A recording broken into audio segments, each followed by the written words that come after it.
Hello friends, welcome to my channel excellent coaching. Last video में हमने पढ़ा organisation of data कैसे किया जाता है डिफरेंट डिफरेंट फॉर्म्स में। अब हम पढ़ेंगे समराइजेशन ऑफ डेटा, और ये थोड़ा ज़्यादा इंपॉर्टेंट है और ये बेसिक है बिल्कुल, जिससे आपको आगे का समझ आने वाला है अगर आपको ये बेसिक समझ आ जाता है तो समराइजेशन ऑफ डेटा में हम पहले मेजर ऑफ सेंट्रल टेंडेंसी के बारे में बात करेंगे कि हम सेंट्रल वैल्यू कैसे मेजर करते हैं। ये मिडिल पॉइंट होता है किसी भी डिस्ट्रीब्यूशन का। जो भी हम डेटा कलेक्ट करते हैं जिसको हम डिस्ट्रीब्यूशन बोलते हैं, उस डेटा का सेंट्रल वैल्यू कौन सी है या सेंट्रल पॉइंट कैसे पता चलेगा हमें, उसको हम मेजर ऑफ सेंट्रल टेंडेंसी बोलते हैं। A good measure of central tendency must possess the following characteristics. तो कोई भी एक मेजर ऑफ सेंट्रल टेंडेंसी जो है उसमें ये करेक्टरिस्टिक्स होनी ज़रूरी है। It should be clearly defined. The definition of a measure of a central tendency should be clear and unambiguous so that it leads to one and only one information. मतलब central tendency एक ही होनी चाहिए, ये नहीं कि आप दो तीन डेटा को लेके आके बोल रहे हो कि ये तीनों सेंट्रल टेंडेंसी में आते हैं। एक एक वन, ओनली वन वैल्यू होनी चाहिए और क्लियर होनी चाहिए, अनएम्बिगुअस होनी चाहिए।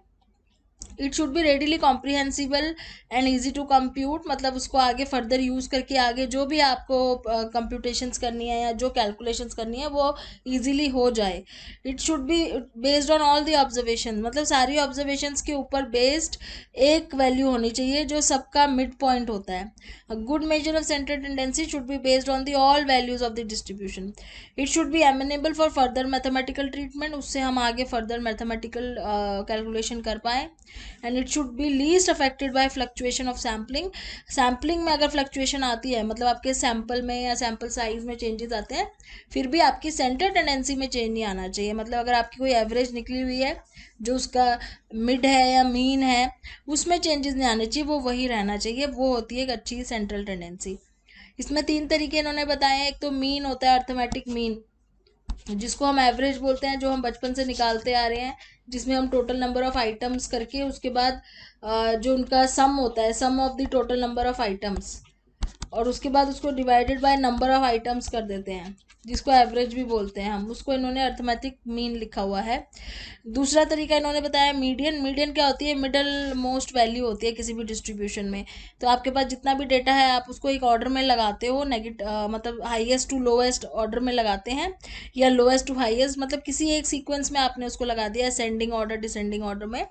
और उसमें जो बीच का पॉइंट होता है, जिसके फर्स्ट हाफ में आधी वैल्यूज़ हैं और सेकंड हाफ में आधी वैल्यूज़ है, तो वो बीच के पॉइंट को हम मीडियन कहते हैं। इसको पॉजिटिव एवरेज भी बोला जाता है। उसके बाद मोड होता है। मोड का मतलब होता है जो वैल्यू डिस्ट्रीब्यूशन में सबसे ज़्यादा बार आ रही है, जिसकी फ्रीक्वेंसी मैक्सिमम है, उसको हम मोड बोलते हैं। तो ये तीनों हमारे सेंट्रल टेंडेंसी की मेजरमेंट्स हैं, जिसके तीनों से तीन तरीक़ों से हम सेंट्रल टेंडेंसी निकाल सकते हैं। फिर आता है मेजर ऑफ डिस्पर्जन। मतलब आपका कितना डिस्पर्स हो रखा है आपका डेटा, आपके पास कितना वाइड रेंज है डेटा की, वो हम कैसे मेजर करेंगे। सेंट्रल टेंडेंसी तो हमने मेजर कर ली, पर इससे कितनी दूर तक डिस्पर्स हो रहा है डेटा, कितना वाइड है, तो उसको मेजर ऑफ डिस्पर्जन कहते हैं। Major of these variation, variation बोल सकते हो आप इनको कि कितनी वेराइटी है आपके डेटा में। Measure of these variations are also known as measure of dispersion. और इसमें रेंज आ जाती है। रेंज मतलब हाईएस्ट और लोएस्ट के बीच में कितना फ़र्क है, लोएस्ट वैल्यू कितनी आ रही है और हाईएस्ट कितनी आ रही है, इसका मतलब इतनी रेंज है हमारी, मतलब हमारा डेटा इतने में फैला हुआ है। जैसे क्लास में बच्चों के मार्क्स की बात करें तो अगर 100 का पेपर है तो लोवेस्ट कितने आ रहे हैं बच्चों के, लोवेस्ट पेपर में मान लो 35 आए हुए हैं और हाईएस्ट 99 आए हुए हैं। तो ये हमारी रेंज हो जाती है, दोनों को माइनस करके रेंज आ जाती है, और हमें ये पता चल जाता है कि ये डिस्पर्जन है, हमारा इतना फैला हुआ है डेटा, इसके बीच में बहुत सारे अलग अलग वैल्यूज़ हैं। ऐसे ही एवरेज डेविएशन होती है, जिसमें हम differences between each score and the mean, mean में से हर स्कोर का डिफरेंस निकाल देते कि मीन से कितना फ़र्क है हर स्कोर का। तो it is always better to find the deviation of the individual observation. मान लो किसी के 35 हैं, किसी के 40 मार्क्स हैं, किसी के 45 मार्क्स हैं, किसी के 42 मार्क्स हैं 100 में से, लेकिन जो एवरेज आ रही है 100 में से वो आ रही है 72 मार्क्स की। तो उस मीन में से 35 माइनस करा, उस मीन में से 40 माइनस कर लिया, उसमें से 45 माइनस कर लिया। तो ये जो इंडिविजुअल हम निकाल रहे हैं एवरेज वेरिएशन है कि एवरेज स्कोर से हर एक बंदे की कितना वेरिएशन आ रहा है। इसका मेरिट क्या है? It is less affected by extreme values as compare to standard deviation. It provides better measure of comparison. तो इससे कंपैरिजन का मेजर ज़्यादा बेटर पता चलता है, क्योंकि हमें पता चलता है कि एक नॉर्मल एवरेज वैल्यू से लोगों का कितना कम है या कितना ज़्यादा है। इसको बोलते हैं एवरेज डेविएशन। फिर आती है स्टैंडर्ड डेविएशन, जो बहुत ज़्यादा यूज़ होती है हमारे स्टैटिस्टिक्स में। ये बहुत ज़्यादा स्टेबल इंडेक्स ऑफ वेरिएबिलिटी माना गया है कि ये बहुत स्टेबल वैल्यू होती है, इसको इसीलिए इसको स्टैटिस्टिक्स में ज़्यादा यूज़ किया जाता है। In standard deviation, instead of actual values of the deviations we consider the squares of deviation. हम डेविएशंस का स्क्वायर निकालते हैं, जिसको हम वेरिएंस बोलते हैं। Square root of the variance is known as standard deviation. Standard deviation का symbol ये है और ये वेरिएंस का स्क्वायर होता है। तो अगर ये स्क्वायर रूट इधर चला जाए तो यानी कि अगर हम स्टैंडर्ड डेविएशन को स्क्वायर कर दे तो हमें वेरिएबिलिटी का पता चलता है या वेरिएंस का पता चलता है कि कितनी वैरायटी है। इसको डिनोट इससे करते हैं ये वाले सिंबल से, और आई जो है पॉपुलेशन का जो होता है स्टैंडर्ड डेविएशन, उसको ये सिंबल बताया हुआ है इन्होंने। अब सारे ही अगर स्कोर इक्वल है तो ऑब्वियसली स्टैंडर्ड डेविएशन 0 आएगा। ये तो कहने वाली बात ही नहीं कि अगर मान लो सबके सेम ही मार्क्स हैं तो डेविएशन है ही नहीं, फिर तो 0 है। तो इसका मेरिट ये है कि हर एक ऑब्जर्वेशन के बेस पे निकलती है स्टैंडर्ड डेविएशन। इसको हम फर्दर मैथमेटिकल ट्रीटमेंट के लिए यूज़ कर सकते हैं, इसलिए हम इसको स्टैटिस्टिक्स में यूज़ करते हैं। और फ्लक्चुएशन होती है सैम्पलिंग में तो स्टैंडर्ड डेविएशन में कोई असर नहीं होता। ये हमारे को ज़रूरत भी है इस तरह की, हमें पता मेजरमेंट होनी चाहिए हमारे पास जो सैम्पलिंग में फ्लक्चुएशन होने से अफेक्ट ना हो, तो वो स्टैंडर्ड डेविएशन में नहीं होता है। फिर स्क्यूनेस और कर्टोसिस की बात करते हैं। स्क्यूनेस का मतलब होता है जब हमारी जो डिस्ट्रीब्यूशन है सिमेट्रिकल नहीं है, मतलब मीन के आसपास सिमेट्रिकली नहीं आ रही है, कहीं पे ज़्यादा है कहीं पे कम है, तो उसको हम बोलते हैं स्क्यूनेस।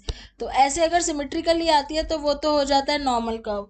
लेकिन स्क्यूनेस का मतलब है कि डिस्ट्रीब्यूशन किसी एक जगह पे ज़्यादा कॉन्सेंट्रेटेड है। तो ऐसे हो सकती है स्क्यूनेस, मतलब आपका जो मीन है उससे ज़्यादा इधर हो सकती है या मीन से ज़्यादा इधर हो सकती है, तो किसी एक तरफ ज़्यादा डिस्ट्रीब्यूशन है। Scores are more concentrated at one end of the scale, मतलब स्केल की किसी एक साइड पर ज़्यादा है तो उसको स्क्यू डिस्ट्रीब्यूशन कहते हैं। And then kurtosis refer to the peakedness or flatness of a frequency distribution curve when compared to a normal distribution curve. The kurtosis of a distribution is curvedness or peakedness of the graph. तो जैसे जो normal curve होता है उसकी जो peak होती है उसके बारे में ये बात कर रहे हैं कि अगर पीक ऊंचा है बहुत ज़्यादा तो मतलब ज़्यादा पीक है, नॉर्मल से ज़्यादा है तो लेप्टोकर्टिक बोलेंगे, नॉर्मल से ज़्यादा पीक है अगर, और नॉर्मल से कम है अगर पीक, फ्लैट है ज़्यादा तो प्लेटिकर्टिक बोलेंगे। तो प्लेटिकर्टिक मीन्स फ्लैट है, आपका जो कर्व है ये ऊपर का पीक है वो फ्लैट है, नॉर्मल से कम है, मतलब जो वैल्यू हाईएस्ट वैल्यू है वो बहुत नीचे है और यहाँ पे हाईएस्ट वैल्यू बहुत ऊपर है। तो ज़्यादा ऊपर हो तो लेप्टोकर्टिक, फ्लैट हो तो प्लेटोकर्टिक। नॉर्मल कर्व को मीजोकर्टिक भी बोलते हैं, ये वर्ड भी आप ध्यान रखना। नॉर्मल है बीच, मीजोकर्टिक है बीच का, मीजो मीन्स होता है मिडिल। एडवांटेजेस क्या है, डिसएडवांटेजेस क्या है डिस्क्रिप्टिव स्टैटिस्टिक्स के? तो it is essential for arranging and displaying data, data को डिस्प्ले करना अरेंज करने के लिए ज़रूरी होता है, डेटा एनालिसिस के लिए ज़रूरी होता है, बेसिक होता है, बेसिक वर्क होता है जो ज़रूरी होता है करना। आप देखोगे कोई भी आपको डेटा एनालिसिस करना तो आपको एवरेज निकालनी पड़ती है, आपको स्टैंडर्ड डेविएशन निकालनी पड़ती है, रेंज निकालनी पड़ती है। सिंपल से सिंपल काम में भी आपको ये सारी चीज़ें करनी ही पड़ती हैं। इससे इंटरप्रेट करना बड़ा आसान हो जाता है कि कितने लोगों के कितने हैं, कितने लोगों की वैल्यू कहाँ जा रही है, एवरेज कितनी आ रही है, कितने लोग उससे ऊपर हैं, कितने नीचे हैं, कितनी वेरिएशन है। It helps in examining tendencies, variability, normality मतलब एवरेजेस क्या है। फिर it can be rendered both graphically या न्यूमेरिकली, दोनों तरीके से आप शो कर सकते हो। जैसे रिजल्ट्स आते हैं बोर्ड एग्जाम में, बच्चों के मार्क्स आते हैं, वो भी तो एक तरह का डेटा है, आप उसकी स्टैंडर्ड डेविएशन ग्राफिकली रिप्रेजेंट कर सकते हो, न्यूमेरिकली कर सकते हो। Forms the basis for more advance statistical method, इसी के आगे आपके एडवांस स्टैटिस्टिकल मेथड्स यूज होते हैं। डिसएडवांटेजेस क्या है कि आप इसको मिस इंटरप्रेट कर सकते हो या इनकम्प्लीट छोड़ सकते हो। Limited use when samples and population are small sample और पॉपुलेशन में इसका बहुत लिमिटेड यूज होता है। कॉज एंड इफेक्ट का पता नहीं चलता, हमें सिर्फ ये पता चलता है कि हो क्या रहा है, ट्रेंड क्या चल रहा है आजकल, ये पता चलता है इसका ट्रेंड कहाँ जा रहा है, पर ये नहीं पता चलता कि कॉज क्या है। It can be dangerous if not analyse completely, अगर हमें ढंग से एनालाइज करना नहीं आया तो गलत इंटरप्रिटेशन भी हो सकती है और ओरिजिनल डेटा जो है वो डिस्टॉर्ट हो सकता है, जिससे हमारी इंपॉर्टेंट डिटेल लूज हो सकती है। अब आते हैं हम इन्फ्रेंशियल स्टैटिस्टिक्स पे। अभी तक हम किसकी बात कर रहे थे, डिस्क्रिप्टिव स्टैटिस्टिक्स की बात कर रहे थे, जिसमें हमने ऑर्गेनाइजेशन और समराइजिंग पढ़ा है। अब आते हैं इन्फ्रेंशियल पे, ये थोड़ा सा और ज़्यादा इंपॉर्टेंट है हमारे स्टैटिस्टिक्स के केस में। On the basis of the information contained in the sample, we try to draw a conclusion about the population. Inferential word का मतलब ही यही है कि आप इन्फ्रेंस निकाल रहे हो। इन्फ्रेंस पता होगा, जो साइंस में एक्सपेरिमेंट्स करते हैं वो अपने कंक्लूजन की जगह इन्फ्रेंस वर्ड यूज़ करते हैं। तो जब हम किसी चीज़ का कंक्लूजन निकालते हैं उसको हम इन्फ्रेंस कहते हैं। इन्फ्रेंशियल स्टैटिस्टिक्स से हम यही कर पाते हैं कि हमें जो स्मॉल पॉपुलेशन का डेटा मिला है, स्मॉल सैंपल का, उसको हम पूरे पॉपुलेशन के लिए इन्फ्रेंस निकालते हैं उसके बेस पे। इसको स्टैटिस्टिकल इन्फ्रेंस बोलते हैं। और इसका यूज़ बिहेवियरल साइंस में बहुत ज़्यादा है, हमारे साइकोलॉजी में स्पेशली बहुत ज़्यादा है। लोगों के बिहेवियर को कंक्लूड करने के लिए, उनके बिहेवियर को एनालाइज करने के लिए इन्फ्रेंशियल स्टैटिस्टिक्स वगैरह का यूज़ बहुत ज़्यादा होता है। इन्होंने एग्जांपल दिया हुआ है कि जैसे एग्जिट पोल वगैरह में कैसे वो प्रिडिक्ट कर पाते हैं कि किसका कितना होगा, कितने वोट्स मिलेंगे, किसको कम मिलेंगे इस बारी। वो सारा वो स्टैटिस्टिक्स ही होता है जिसकी वजह से उन्होंने प्रिडिक्ट करा होता है कि किस तरफ इस बारी ट्रेंड जाने वाला है, किस तरफ क्या आने वाले हैं। तो वो इन्फ्लुएंशियल स्टैटिस्टिक्स होता है। जो पॉपुलेशन के बारे में वो थोड़े से लोगों पे करते हैं, लेकिन पॉपुलेशन के बारे में इन्फ्लुएंस निकाल देते हैं कि इस बारी एग्जिट पोल में क्या आएगा। तो ये जो है कंक्लूजन बड़े ग्रुप ऑफ पॉपुलेशन के लिए निकालने के लिए बहुत अच्छा रहता है इन्फ्लुएंशियल स्टैटिस्टिक्स। और ये किस पे बेस्ड होता है कि पास्ट में क्या हुआ था उसके बेस में अभी क्या होगा, ये सारी चीज़ें प्रोबेबिलिटीज़ वगैरह इसमें देखी जाती हैं। तो इसमें दो टाइप के हैं, एक तो एस्टिमेशन है, दूसरा हाइपोथेसिस टेस्टिंग है। हम लोग हाइपोथेसिस टेस्टिंग को आगे कंटिन्यू करेंगे क्योंकि हमें आगे यही चीज़ करनी है स्टैटिस्टिक्स में। पहले एस्टिमेशन देख लेते हैं। एस्टिमेशन में क्या करते हैं, एस्टिमेट लगाते हैं कि पहले क्या हुआ था उसके बेस पे अभी क्या होगा। ये तो जनरली एस्टिमेशन आप अपनी लाइफ में रोज करते हैं कि पिछली बारी हमारा कितना खर्चा हुआ था तो एस्टिमेशन करा कि इस बारी क्या होगा। तो वैसे ही पॉपुलेशन ने पिछली बारी किस तरह बिहेव किया था तो इस बारी इनका बिहेवियर क्या होगा। तो एक गुड एस्टिमेटर की करेक्टरिस्टिक्स क्या होती है, वो अनबायस्ड होता है, बायस होके नहीं एस्टिमेट करता, कंसिस्टेंट होता है, एक्यूरेट होता है। Unbiased estimator is one in which if we were to obtain an infinite number of random samples of a certain size, the mean of this statistic would be equal to the parameter. The sample mean is an unbiased estimate of population. जो population का mean होता है उसको हम ऐसे लिखते हैं, जो सैंपल का मीन होता है, और जो पॉपुलेशन का मीन होता है उसको हम म्यू बोलते हैं, म्यू। इसको ये जो एम लिखा हुआ है, तो जो ये वाला जो मीन निकलता है ये एक तरीके से पॉपुलेशन के ही मीन का एस्टिमेट होना चाहिए। इसको अनबायसनेस बोलते हैं। तो ये कह रहे हैं कि जितना भी आप रैंडमली सैंपल ढूंढ के उनका वो डेटा कलेक्ट करके मीन निकालो तो वो पूरी पॉपुलेशन को ही रिप्रेजेंट करना चाहिए। ऐसे नहीं है कि आपने सैंपल ऐसा ले लिया जो पॉपुलेशन को रिप्रेजेंट नहीं कर रहा है। आपका सैंपल अनबायस्ड होना चाहिए। फिर कंसिस्टेंसी होनी चाहिए एस्टिमेट में, मतलब consistent estimator is the one that as the sample size increase the probability that estimate value has a value close to the parameter also increase. तो ये सिंपल सी चीज़ है, ये बता रहे हैं कि जितना ज़्यादा सैंपल साइज इंक्रीज होगा उतना ज़्यादा आपका जो वैल्यू है वो पैरामीटर के क्लोज आएगी। मतलब जैसे अगर 5 लोगों के ऊपर आप अगर करते हो ऑब्जर्वेशन, एनालिसिस करते हो, उसका जो सैंपल निकालते हो उससे ज़्यादा बेटर अगर आपके 20 का निकलेगा तो उसकी प्रोबेबिलिटी और ज़्यादा बेटर होगी। मतलब जैसे जैसे साइज इंक्रीज होता जाएगा उसकी प्रोबेबिलिटी अपने पैरामीटर से क्लोज होने की और ज़्यादा बढ़ती जाएगी, पॉपुलेशन की जो वैल्यू है उससे। वो कंसिस्टेंसी बढ़ती जानी चाहिए। फिर एक्यूरेसी होनी चाहिए। अनबायस्ड है, कंसिस्टेंट है, तो इसका मतलब उसमें एक्यूरेसी भी होनी जरूरी है। Should not overlook the fact that estimate is just a rough. अब एस्टिमेट आपको वर्ड से ही पता चल रहा होगा कि रफ एस्टिमेट होता है यूजुअली। एस्टिमेट का मतलब है हम रफली कैलकुलेट कर रहे हैं। तो it is unlikely that any estimate will be exactly equal to the population. Whether or not x is a good estimate of mu depends on the representativeness of the sample. मतलब accuracy हम कैसे फिर भी maintain करें, हमें पता है estimate तो रफ होता है, फिर भी अगर हम चाहें तो ज़्यादा से ज़्यादा क्यों एक्यूरेट होने के लिए हमें क्या करें कि जो हमने सैम्पल चूज़ किया वो बेस्ट रिप्रेजेंटेटिव होना चाहिए आपकी पॉपुलेशन का। मतलब जिन लोगों पे आप कर रहे हो ऑब्जर्वेशन वो आपकी बाकी पॉपुलेशन को बेस्ट रिप्रेजेंट कर पाए। सैम्पल साइज ज़्यादा हो तो ज़्यादा बेटर है, उस पर भी ध्यान देना होता है। और variability of scores in the population कितनी है उस पर, इन 3 चीज़ों पे ध्यान देते हैं तो एक्यूरेसी पे ध्यान दिया जा सकता है। पॉइंट एस्टिमेशन क्या होता है?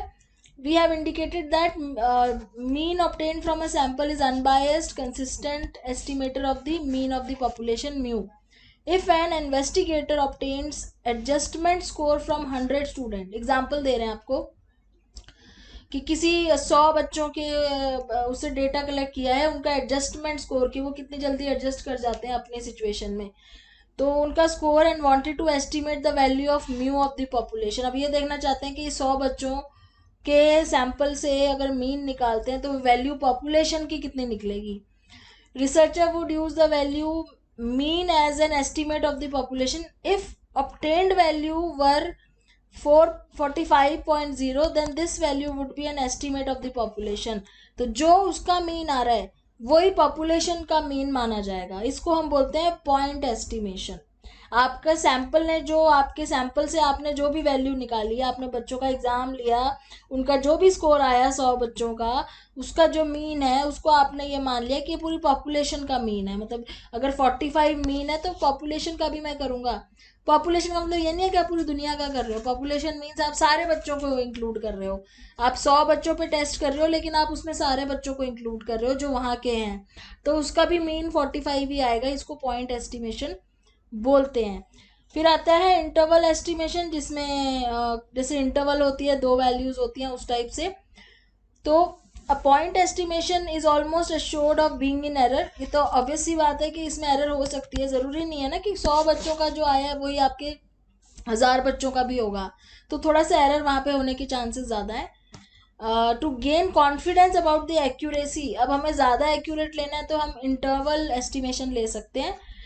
We may also construct an interval of scores that is expected to include, interval बना लो आपके इस जैसे 45 है ना, इसकी जगह आप एक इंटरवल बना लो कि 30 से लेके 50 के बीच का माना जाएगा, वो होगा। तो उसमें क्या होगा, एरर की चांसेस कम होगी क्योंकि कहीं ना कहीं इसके बीच में पॉपुलेशन का भी आ जाएगा। अब 45 एग्जैक्ट आप बोल रहे हो, ज़रूरी नहीं है ना कि सैंपल का भी उतना ही है तो मीन पॉपुलेशन का भी उतना ही आएगा। लेकिन अगर आप इंटरवल दे रहे हो कि 30 से 50 के बीच में होगा कहीं ना कहीं, तो इसमें तो आपका एक्यूरेट हो सकता है ज़्यादा। Such intervals are called confidence interval, क्योंकि हमें कॉन्फिडेंस आ जाता है कि इसमें तो आएगा ही आएगा। Is a range of scores that is expected to contain value of mu, तो ये रेंज होती है जिसमें म्यू यानी कि पॉपुलेशन के भी मीन की वैल्यू होती ही है। The lower score and the upper score that determine the interval are called confidence limits। तो ये limits होती हैं, lower score और upper score। मेरा lower score 30 है, upper score 50 है, ये मेरी confidence limits हैं। The level of confidence can be attached to this estimate so that researcher can be 95 or 99% confidence level that encompasses the, तो मतलब इससे हम ये कर सकते हैं कि आपने जो रेंज ली है कि आप इसमें 95% कॉन्फिडेंस हो कि आपका जो है वैल्यू वो सही है, या फिर 99%। रिसर्चर खुद कह सकता है कि मैं इतना % कॉन्फिडेंस मेरा लेवल है कि जो मेरा जो स्कोर है उसमें कहीं ना कहीं पॉपुलेशन का मीन भी आ जाएगा। तो ये आपका कॉन्फिडेंस लेवल दिखाता है इंटरवल एस्टिमेशन में, तो ये ज़्यादा एक्यूरेट माना जाता है। अब आते हैं हाइपोथेसिस टेस्टिंग में, जो हमारे लिए बहुत ज़रूरी है समझना। हाइपोथेसिस में इन्फ्रेंशियल स्टैटिस्टिक्स में यूज़ होता है हाइपोथेसिस टेस्टिंग। हाइपोथेसिस में हमें एक वैल्यू पहले से हमारे माइंड में होती है, जैसे अभी हमने एस्टिमेट किया 45 है, एक वैल्यू माइंड में होती है, हमें बस उसको प्रूफ करना होता है कि वो सही है या गलत है। The question is whether the hypothesis is reasonable in the light of evidence, कि हमें एविडेंस कलेक्ट करने होते हैं कैलकुलेशन के थ्रू, जिससे हमें ये पता चले कि हमारा जो एस्टिमेट है या जो हाइपोथेसिस हमने बनाया है उसके बेस में जो स्टेटमेंट हमने बनाई है। हाइपोथेसिस एक तरह की स्टेटमेंट होती है, ये वैल्यू नहीं होती, ये स्टेटमेंट होती है। तो स्टेटमेंट हमारी जो हमने बनाई है वो करेक्ट है या रॉन्ग है। Sometimes hypothesis testing is refer to as statistical decision making process. इसको हम स्टैटिस्टिकल डिसीजन मेकिंग बोलते हैं, हम डिसाइड करते हैं। तो statement of hypothesis, statistical hypothesis is defined as a statement which may or may not be true about the population parameter. तो हम पॉपुलेशन के बारे में जो स्टेटमेंट बोल रहे हैं उसको हमने सैंपल के बेस पे प्रूफ करना है कि वो सही है या नहीं है। तो experiments are perform with random sample, sample लिए जाते हैं, एक्सपेरिमेंट्स किए जाते हैं, इन्फ्रेंसेस ड्रॉ किए जाते हैं, मतलब कंक्लूजन निकाले जाते हैं रिजल्ट्स के ऊपर, और उसको पूरी पॉपुलेशन के ऊपर जर्नलाइज कर दिया जाता है। तो before drawing inferences about the population it should always be kept in mind that the observe results might have come due to chance factor. एक चीज़ हमें ध्यान रखनी है कि हमें ये मान के हमेशा चलना है कि जो हमारा रिजल्ट आया है वो कहीं बाई चांस तो नहीं आ गया है, कहीं वो मतलब कोई गलती की वजह से या बाई चांस की बात तो नहीं है कि आज ही ऐसा हुआ है। जैसे सपोज आपने एक हाइपोथेसिस बनाया कि इस पर्टिकुलर स्कूल के बच्चे जो हैं ये हमेशा लेट आते हैं, स्कूल लेट आते हैं। आपने वो डेटा ऑब्जर्वेशन करी, डेटा कलेक्ट किया और आपका हाइपोथेसिस सही निकला। लेकिन आपको ये भी चेक करना है कि ये बाई चांस की बात तो नहीं है कि जब आप कर रहे थे तभी वो लेट आए, एंड यूजुअली वो नहीं आते हैं। तो वो चांस फैक्टर को भी आपने चेक करना है। The probability of chance occurrence of the observed result is examined by null hypothesis। तो इसीलिए इसमें दो तरह के हाइपोथेसिस हम लेते हैं, एक होता है नल हाइपोथेसिस, एक होता है ऑल्टरनेटिव हाइपोथेसिस। ये चीज़ बहुत समझना ज़रूरी है, आप ध्यान से सुनना। Null hypothesis is a statement of no difference, मतलब कोई फर्क नहीं है। जैसे हम बोलते हैं कि ये, अगर आपने बोला कि नहीं आज के दिन जो है आज के दिन अगर हम जाएंगे तो हम लेट पहुंचेंगे, ये आपका हाइपोथेसिस है।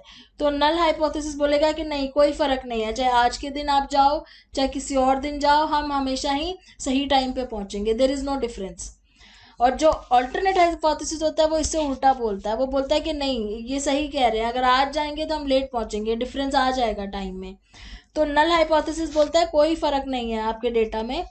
The other way state null hypothesis is that the two sample came from the same population. We assume the population is normally distributed। हमें ये मान के चलना है कि हमारे डेटा नॉर्मली डिस्ट्रीब्यूटेड है, जिसमें हमारा पीक है बीच में जिसके आसपास ज़्यादा एवरेज क्लस्टर्ड है, और बाकी जो फैला हुआ है एक्सट्रीम में वो डेटा कम है, ज़्यादातर पीक के आसपास है, उसको हम नॉर्मली डिस्ट्रीब्यूटेड बोलते हैं। ऑल्टरनेटिव हाइपोथेसिस H1 से डिनोट करते हैं, जो इसके उल्टा होता है, और हमें दोनों में से एक को प्रूव करना होता है कि कौन सा सही है। ऑल्टरनेटिव हाइपोथेसिस क्या प्रपोज कर रहा है, two sample belong to two different populations. मतलब आपका नल हाइपोथेसिस कह रहा है कि दोनों सैंपल जो आप ले रहे हो, मान लो दो सैंपल्स को आप कंपेयर कर रहे हो, उसमें आपने नल हाइपोथेसिस बनाया, दो सैंपल्स को आप कंपेयर कर रहे हो, तो वो कहते हैं कि नहीं दोनों में कोई फर्क नहीं है, दो बातों में कोई फर्क नहीं है, दो सैंपल्स में कोई फर्क नहीं है, मतलब जहां पे भी नो डिफरेंस है ना वो नल हाइपोथेसिस है, नो से नल।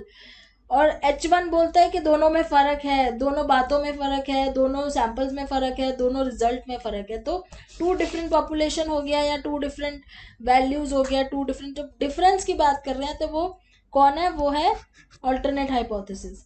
There means are estimate of two different parametric means of the respective population, दोनों के मीन भी अलग अलग है और दोनों के बीच में सिग्निफिकेंट डिफरेंस है, ये बोल रहा है। जबकि नल बोलता है कि दोनों के बीच में कोई सिग्निफिकेंट डिफरेंस नहीं है।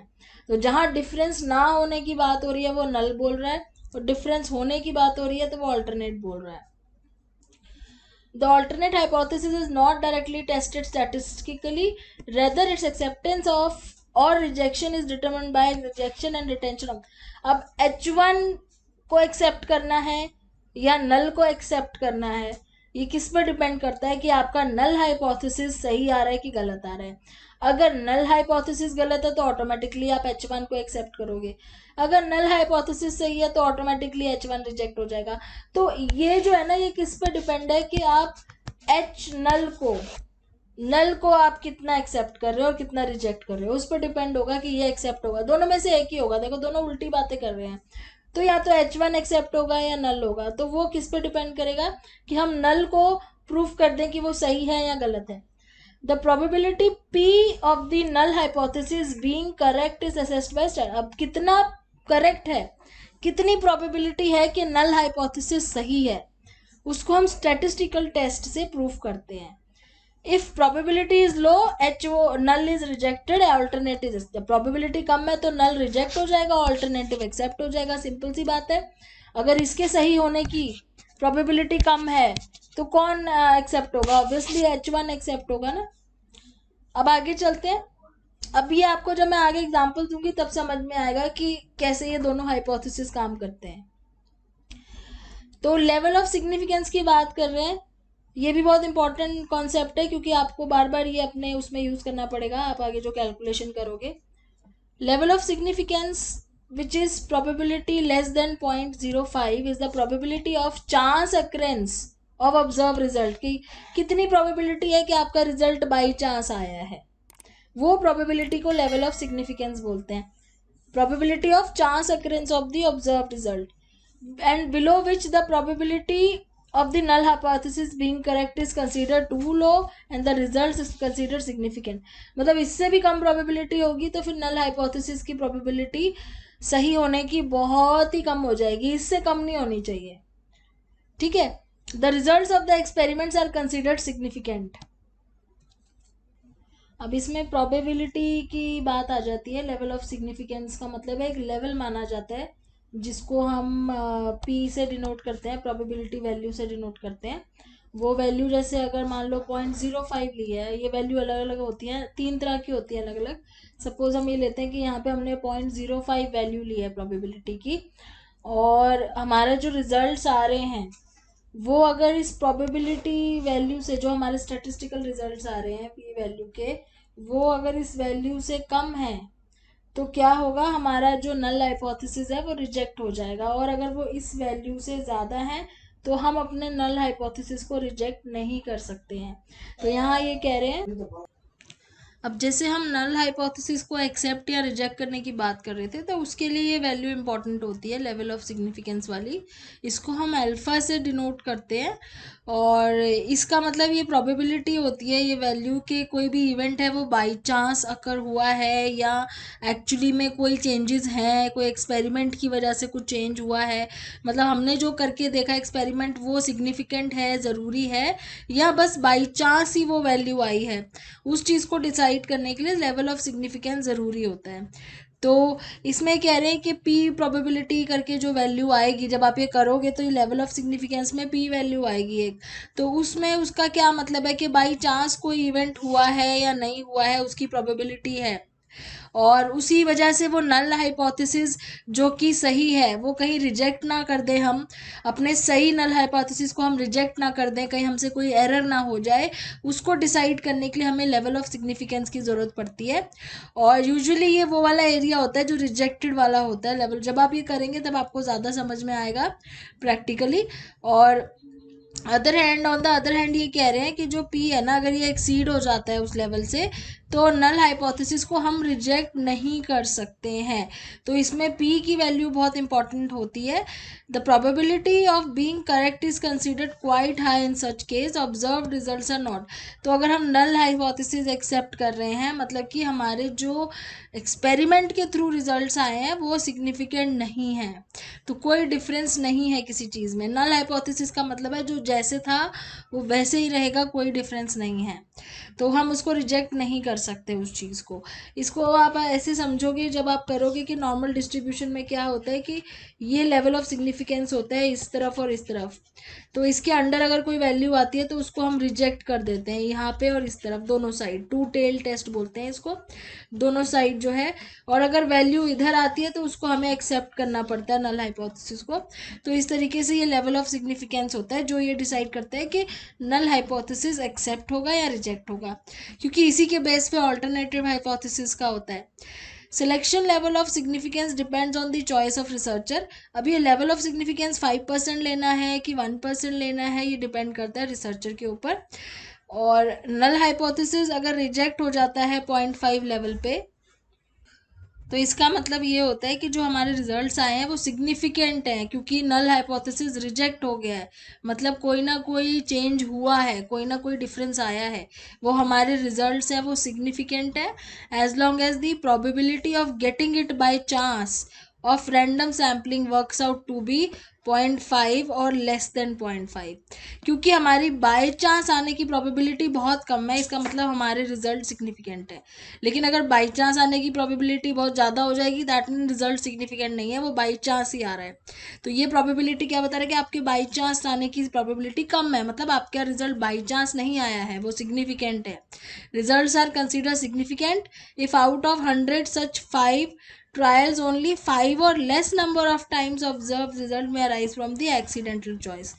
मतलब 5 बार ही तो एक्सीडेंटली हो गया, लेकिन उससे 100 में से सिर्फ 5 बार ही एक्सीडेंटली हुआ है, तो इसका मतलब वो बाई चांस वाली प्रोबेबिलिटी बहुत कम है, इसका मतलब आपके रिजल्ट सिग्निफिकेंट है। तो इससे पता चलता है कि आपका जो हर नल हाइपोथेसिस है वो रिजेक्ट होगा कि एक्सेप्ट होगा।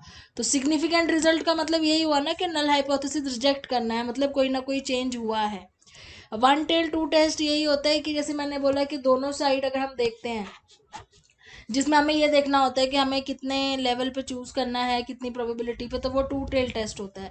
वन टेल में हम खाली एक ही तरफ लेते हैं, इस तरफ लेते ही नहीं है। वन टेल का कुछ इस तरीके से बनता है, यहाँ पे हम प्रोबेबिलिटी लेवल ऑफ सिग्निफिकेंस ले लेते हैं।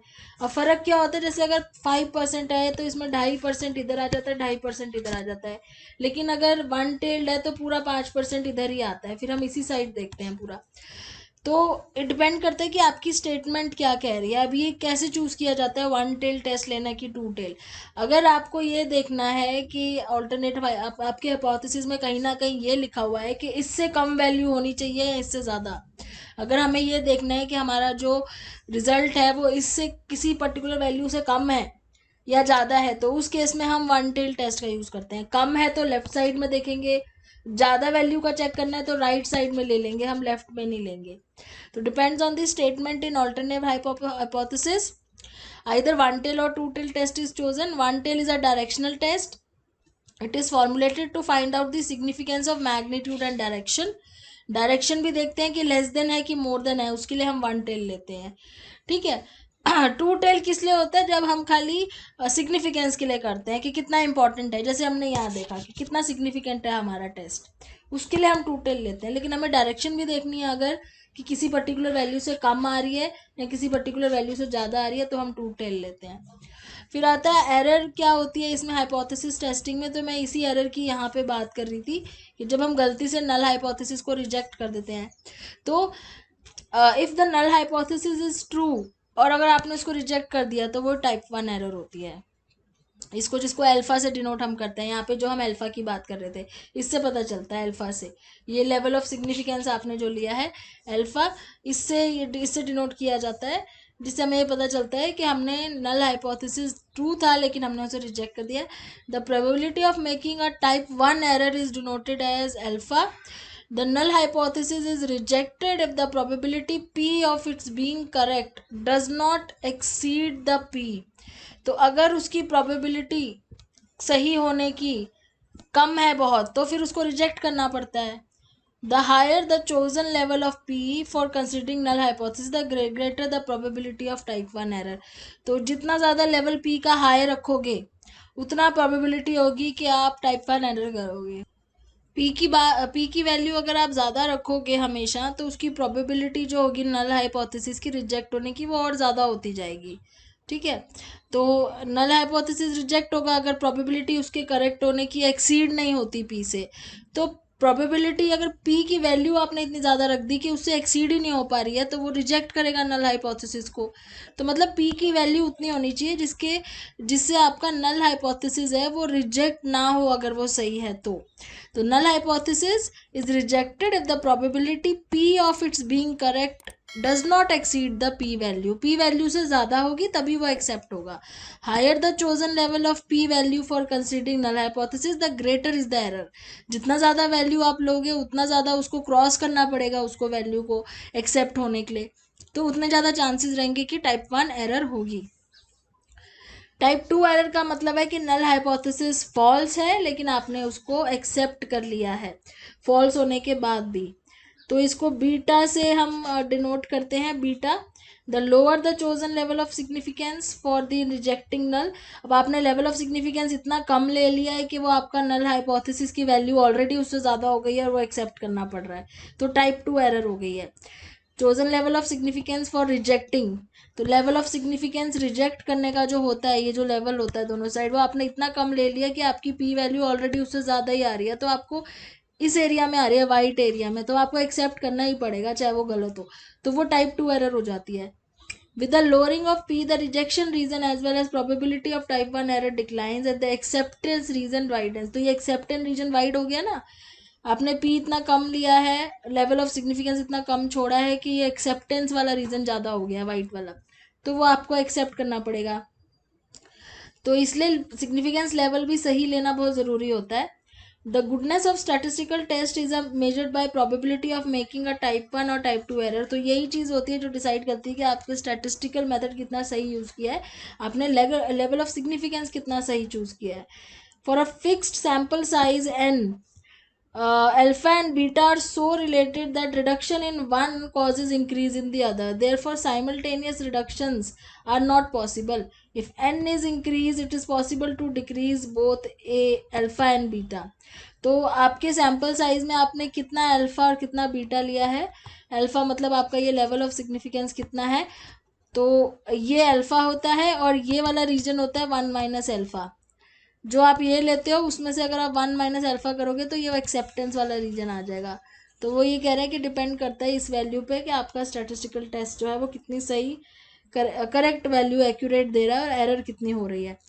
Power of a test, the probability of committing type 2 error is designated by beta. ये बीटा है. Therefore 1 minus alpha is the probability of rejecting null hypothesis when it is false. This probability is known as power of a statistical test. It measures how well the test is working. The probability of type 2 error depends on the true value of the population parameter and sample size. Type 1 error को alpha बोलते हैं, type 2 error को beta बोलते हैं, और power of test एक formula है जो है 1 माइनस बीटा, यानी कि 1 माइनस टाइप 2 एरर. तो ये पावर ऑफ स्टैटिस्टिकल टेस्ट है. And the probability of type 2 error depends on the true value of population parameter and sample size. तो ये पावर ऑफ टेस्ट भी इसी चीज़ पे डिपेंड करती है कि पॉपुलेशन पैरामीटर कितने हैं और सैम्पल साइज कितना है. तो ये बेसिकली एक तरह से फॉर्मूला आपको याद रखना है. पावर ऑफ टेस्ट का मतलब है 1 माइनस जो आपकी टाइप 2 एरर है बीटा. उसके बाद आते हैं general procedure for testing hypothesis. ये स्टेप्स आपने याद रखने हैं क्योंकि अब हम आगे जब कैलकुलेशंस करेंगे तो ये स्टेप्स हमें पता होने चाहिए कि पहले तो एक नल हाइपोथेसिस हमने बनाना है. जैसे कि नल हाइपोथेसिस का मतलब ये है कि कोई भी डिफरेंस नहीं है किसी भी चीज़ में, मतलब कोई चेंजेस नहीं आए हैं. और उसके बाद हमने अल्टरनेटिव हाइपोथेसिस उसके उल्टा बनाना होता है, ठीक है, कि कोई डिफरेंस आ गया है उस टाइप से. फिर कैलकुलेट दी सूटेबल स्टैटिस्टिक्स, उसके बाद हमें स्टैटिस्टिक्स का यूज़ करके हमें वैल्यू निकालनी होती है. उसके बाद डिग्री ऑफ फ्रीडम, ये चीज़ मैं आपको आगे बताऊंगी डिग्री ऑफ फ्रीडम का क्या यूज़ है.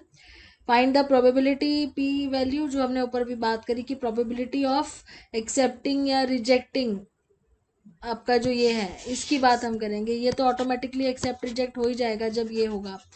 तो इसके ऊपर बात करेंगे कि नल हाइपोथेसिस की प्रोबेबिलिटी कितनी है एक्सेप्ट होने की, रिजेक्ट होने की. वो लेवल ऑफ सिग्निफिकेंस है, उसको डिसाइड करना है प्रोबेबिलिटी को. एक्सेप्ट और reject null hypothesis on the basis of value calculated.